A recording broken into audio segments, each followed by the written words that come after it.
think last time I came, you guys were still over on the other side, and things have changed, right? You guys have a great view outside. Of air pollution. That too. There's actually white snow on this side of Flushing.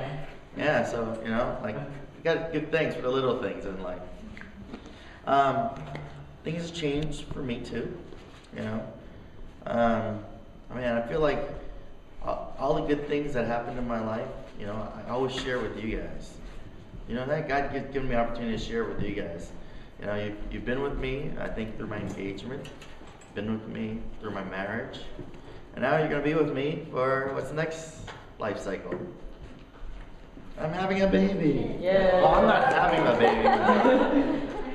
But yeah, my wife and I just found out we're having a baby over New Year's. Well, we didn't have it yet, but we're probably going to be having a baby, and well, we are having a baby in August, and I'm really happy to share that with you because this church has been really progressing me down forward, and I just like to share the good news to you. Well, in having a baby, right, I realized a lot of things, and many of you will come to that stage at one point or another in your life. You'll find that, man, I'm getting, and then Arthur will probably know the word. It's a 3-letter dirty word. Old.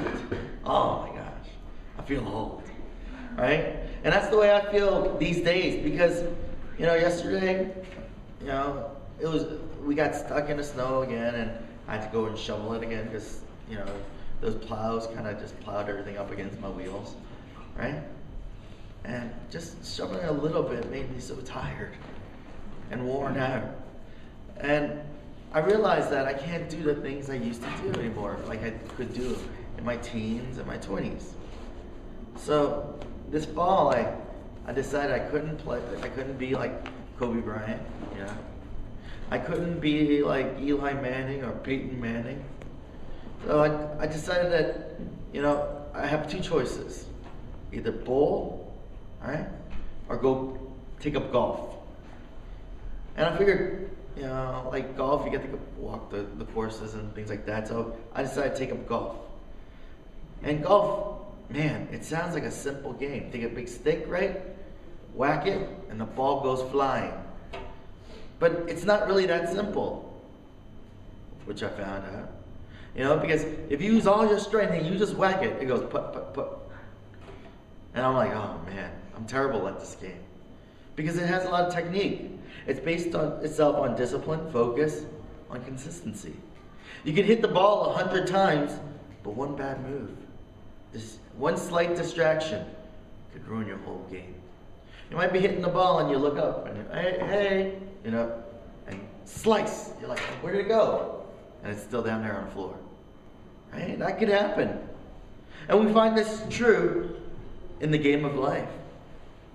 We find that sometimes, even though we've done it so many times, if we're distracted by a little bit, if we have a little obstacle, things change. We miss the point. The rapper Eminem, right? Oh, great, you guys are like, gonna quote Eminem. All right, writes the lyrics for the song "Lose Yourself." Okay. I don't usually listen to Eminem. Well, I lie. I do sometimes, but I listen to certain songs that he has because I'm really touched by songs for like his baby, when he sings about his baby and things like that, the old school stuff. And this is kind of one of the moments where I'm like, wow, he's got something to say. In the lyrics, "Lose Yourself," it says, "Look, if you had one shot or one opportunity to seize everything you ever wanted, one moment, would you capture it or just let it slip?"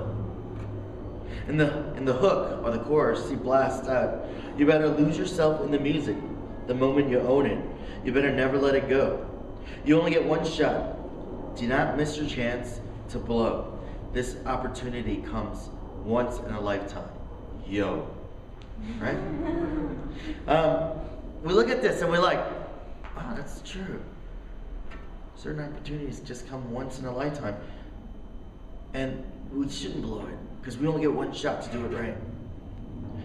The Apostle Paul has a similar message for his people. Paul agonizes over his people the same way a mother agonizes over a child in pain when they fall or hurt themselves. I saw this to be true in my own life when I was about 4 or 5 years old, which was a long time ago, right? And my mom had my little brother in a high chair. And those high chairs are deadly, man, especially for a rambunctious young man, little boy. And so she turned her head for a second. My brother, you hear a crash, right? And I'm playing with my toys going, uh-oh. Seeing what happened. My brother had fallen out the high chair and hit the ground, right? And then you hear the wail. Are you okay? And all of a sudden you hear, right? And normally it comes from the kid. It's like, are you okay? And the kid's like, right? But this time it was different. It was a higher pitch wail, and it was deeper too. It was really painful. And I was wondering, wait, it sounds like it's my mom. She's doing the crying. And it was a deep, most hideous moan I ever heard. And then I remember thinking like that, I felt so bad because she saw her baby get hurt, and I guess she blamed herself, like, oh, I shouldn't have turned my head, and I remember her, apologizing, in Taiwanese, things like that. She's like, oh, I'm so sorry, And then I remember going, oh no, are you okay, Mom? Like, she was crying more than the baby. Like, my baby brother, what? And she was upset, and I couldn't figure out why. But now, I kind of understand a little bit, because Paul agonizes for his people like that. It's as if it's your child getting hurt, and no parent wants to see a child get hurt. And he says something. He says something pretty deep. So as best as he can, he explains that God's plan to his fellow brothers and sisters, to you and me. You see, in the book of Romans, we've been discussing a lot about sin and grace. All right? So if you read the book of Romans, you'll find that it talks about sin and grace all the time. The first thing we find out that we have all fallen short. Everybody here has fallen short and has messed up. Have we not? Yeah. Some of us messed up coming to church today. I was complaining so much. I was like, oh no, stupid cars.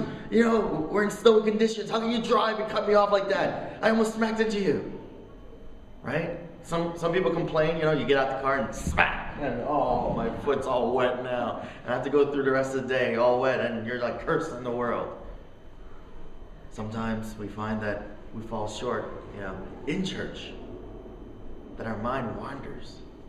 It goes to, I don't know, nowhere land, and we're like, hey, right? When everyone else is, oh yeah, what were we talking about? I don't know. Yeah.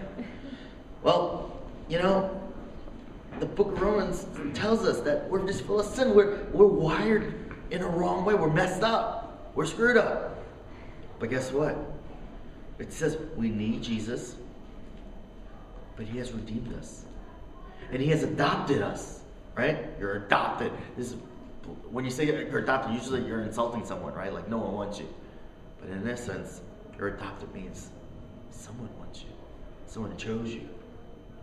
God adopted you. In Romans chapter 8, we are able to call upon God, and we use the term Abba, Father. Right? This is a very intense term. If you go to, one of your elders, like in your room right now, you go to him and, Abba, Father. You might be like, whoa, that's tight, right? If you're out on the street and you see a random man and you just go to him and go, Abba, Father, he'd probably look at you and think you're crazy. You're out of your mind. You're a stranger. I don't know you. I'm not your father. But in Romans chapter 8, it says that we have that relationship. That what the Greek word for adoption means that you who do not know have taken in someone. Taken in someone and established a relationship with them. So what that means is God, who didn't know us, who called us enemies, has said, you who don't have any relation to me, I choose to have as my son, as my daughter.